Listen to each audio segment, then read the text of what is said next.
Olá, seja muito bem-vindo ao Preveste UEA. Eu sou o professor Elias, sou do sexo masculino, tenho 42 anos, sou pardo, cabelos e olhos pretos, tenho estatura mediana e estou trajando uma calça jeans preta e uma camisa cinza. O ambiente da aula é um estúdio de televisão e usarei uma tela interativa para anotações.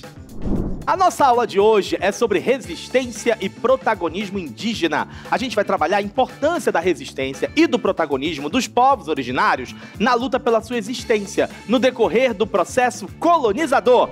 E a nossa primeira questão vem dizendo o seguinte: leia o trecho. São reconhecidos aos índios sua organização social, costumes, línguas, crenças e tradições e os direitos originários sobre as terras que tradicionalmente ocupam, competindo a União demarcá-las, proteger e fazer respeitar todos os seus bens. A gente está falando do artigo 231 da Constituição da República Federativa do Brasil, a Constituição de 1988, que está em vigor no Brasil atualmente.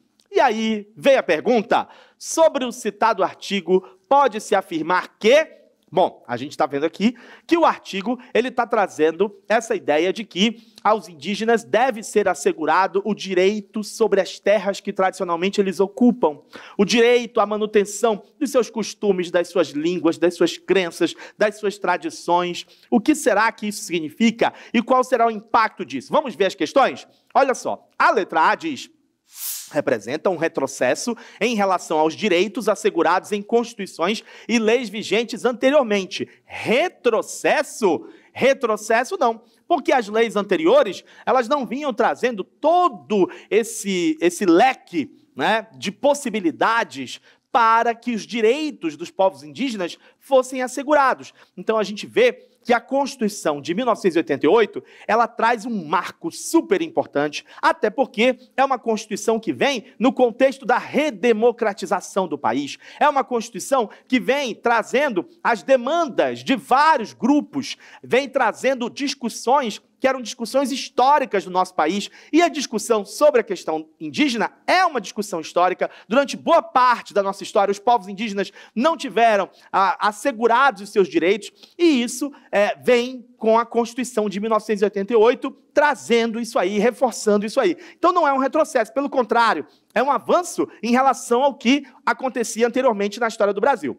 A letra B diz: foi apoiado por poceiros e grandes proprietários, o que contribuiu para colocar um fim nos conflitos pela terra. Meu Deus, fim nos conflitos pela terra no Brasil? De jeito nenhum, né? O que mais a gente vê no Brasil, até os dias atuais, é esse eterno conflito pela terra. A luta entre latifundiários, fazendeiros de um lado e do outro lado, poceiros, povos indígenas, especialmente quando essa terra possui riquezas. Então, na verdade, quando a Constituição vem e demarca, né, estabelece pelo menos o direito à demarcação de terras indígenas, isso, na prática, significou que, nos anos posteriores, nós tivemos uma série de conflitos relacionados a essa questão da terra, uma vez que, apesar de existir a legislação, existe também uma série de interesses envolvidos que fazem com que haja o tempo inteiro esse conflito pela terra entre indígenas e não indígenas.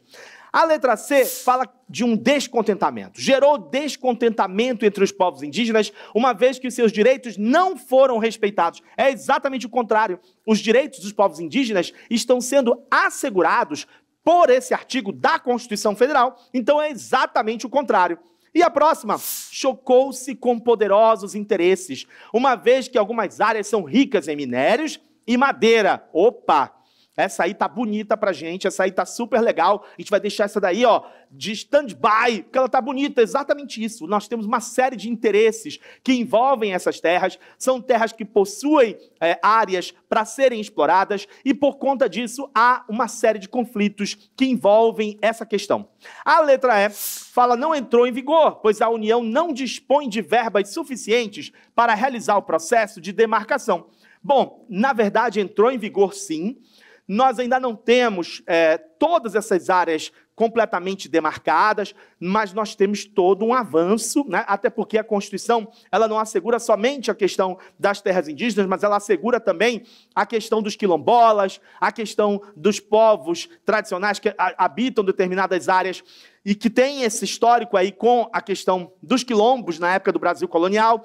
Então, é uma coisa muito ampla, né? De lá para cá, muita coisa já avançou, de lá para cá já houve demarcação de reservas indígenas, de lá para cá muita coisa já foi para frente. Então, a gente não pode dizer que não entrou em vigor. Talvez não esteja no cenário plenamente ideal, né? Ainda há limitações, o Estado ainda, muitas vezes, tem um desafio muito grande, né, para garantir que esse direito seja cumprido, não seja burlado, né, não seja roubado, mas muita coisa já avançou de lá para cá. Por isso, a gente pode dizer que, de fato, a nossa Constituição, a Constituição de 1988, ela vem com essa pegada, né, de assegurar a existência dos povos indígenas, porque a questão da terra não é só o fato de estar em determinado lugar habitando. A questão da terra tem a ver com a identidade, tem a ver com a história, tem a ver com as tradições desses povos, tem a ver com a cultura desses povos, tem a ver com todo um cenário que é muito mais abrangente do que simplesmente estar habitando uma determinada terra.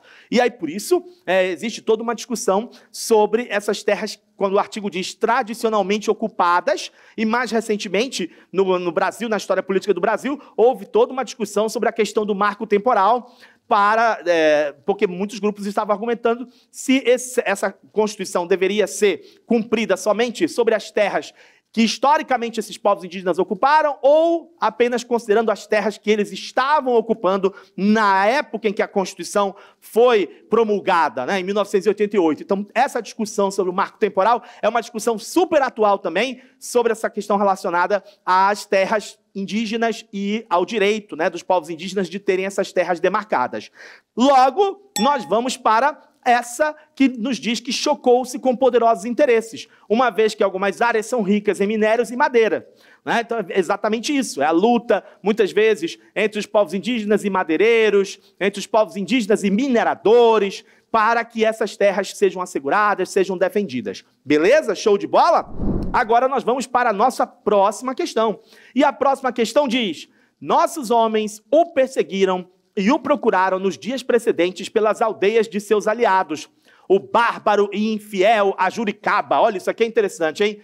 O bárbaro e infiel Ajuricaba. Olha só como é que o Ajuricaba é colocado aqui na narrativa. Ele é bárbaro e infiel. E mais 6 ou 7 chefes menores, seus aliados, foram finalmente capturados e mais 200 ou 300 prisioneiros foram trazidos junto com ele. 40 destes serão tomados em pagamento pelas despesas feitas por Vossa Majestade nessa guerra e 30 outros para o fundo da taxa real. Aqui eu tenho um documento oficial da época, né? Está no livro do Márcio Souza, A Guerra Popular de Ajuricaba. Então, o que a gente percebe aqui?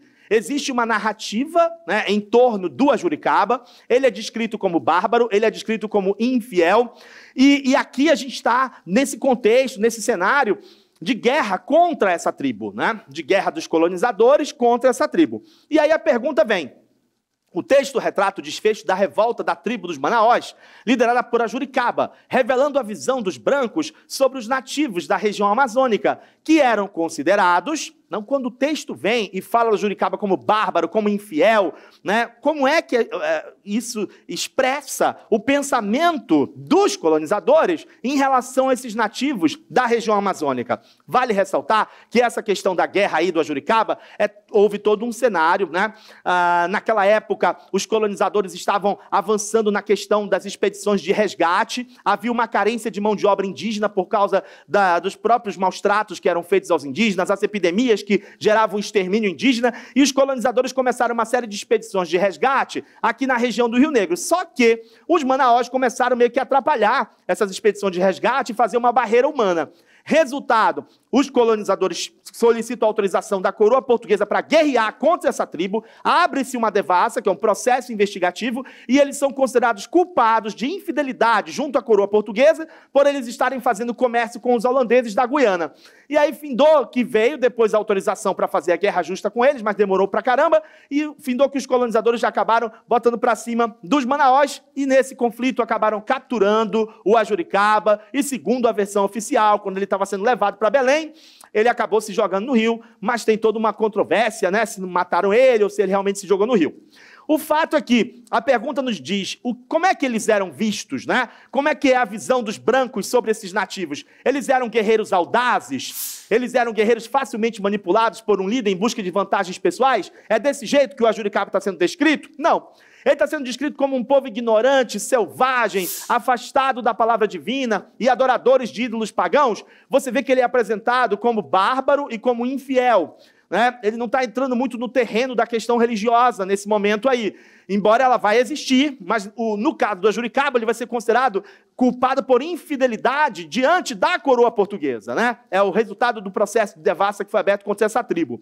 O próximo diz que eles eram vistos como mercadoria em forma de mão de obra para as finalidades de exploração econômica da região. Isso aí está interessante, né? Está interessante. E a D fala que eles eram indivíduos covardes que se retiravam da frente de combate ao se sentirem seriamente ameaçados. De jeito nenhum. A Ajuricaba é o líder de uma das maiores revoltas indígenas que nós temos aqui, a revolta da tribo dos Manaós, que juntamente com outras tribos acabaram atrapalhando o avanço das tropas de resgate por essa região aqui do Rio Negro. Então jamais eles vão ser vistos como covardes. Pelo contrário, eles são vistos como um problema para os colonizadores, justamente por serem valentes, por liderarem as revoltas indígenas, por se transformarem numa verdadeira barreira humana contra a penetração do colonizador nessa região do Rio Negro. Então é exatamente o contrário. E a letra E falava que eles são vistos como traidores da coroa portuguesa em sua aliança com os espanhóis visando a libertação da Amazônia. Opa! Eles até foram considerados traidores da coroa portuguesa, tá? Mas essa traição em relação à coroa portuguesa foi por conta do comércio com os holandeses da Guiana, e não com os espanhóis, e muito menos por conta de um suposto desejo de libertação da Amazônia. O resultado do processo que foi aberto contra eles foi de infidelidade, mas não dentro desse contexto, não dentro desse cenário. Logo, aquela que fica bonita para a gente é aquela que a gente deixou de stand-by, né? Que é justamente essa, que diz que eles eram vistos como mercadoria em forma de mão de obra para as finalidades de exploração econômica da região. E é exatamente isso que irrita bastante os colonizadores, porque quando acontece a guerra contra os Manaós, eles estão atrapalhando justamente as tropas de resgate, a penetração das tropas de resgate. E aí você lembra que o resgate era quando os colonizadores, eles negociavam prisioneiros com líderes indígenas, né? Que supostamente esses prisioneiros poderiam estar sendo ameaçados de serem alvo de um canibalismo ou algo assim, e eles eram resgatados pelos colonizadores que negociavam esses prisioneiros com os líderes indígenas. Então, só que no fim das contas, essas tropas de resgate viraram um verdadeiro mercado, né? Um mercado de pessoas. E esses indígenas viraram exatamente isso, mercadoria, né, para as finalidades econômicas da colonização aqui na região. E aí, quando os Manaós começam a se colocar como barreira humana e impedir a penetração das tropas de resgate, eles atrapalham um comércio de indígenas que estava rolando aqui nesse processo colonizador. Então, mais do que nunca, você tem um cenário onde essa mão de obra é vista como mercadoria, e esse indígena é o verdadeiro ouro vermelho daqui da Amazônia. Não por acaso todo mundo quer o domínio dessa mão de obra indígena, todo mundo quer o controle dessa mão de obra indígena, porque quem tem o acesso à mão de obra indígena vai conseguir desenvolver a exploração econômica dessa região dentro desse cenário do processo colonizador. Então é isso, minha gente. Olha só, nessa aula de hoje, nós vimos a questão do protagonismo indígena. Primeiro, a gente viu a questão da Constituição, que assegura os direitos aos povos indígenas, e depois a história do Ajuricaba, líder da tribo dos Manaós, que foi protagonista da sua história ao resistir ao processo colonizador e às tropas de resgate. E esses assuntos são assuntos importantes para o vestibular da UEA. Então, se você gostou, continua acompanhando a gente, continua seguindo a gente aqui, segue o Preveste da UEA em todas as nossas redes sociais e continua com a gente. Um super abraço para todo mundo e até a próxima. Tchau, tchau!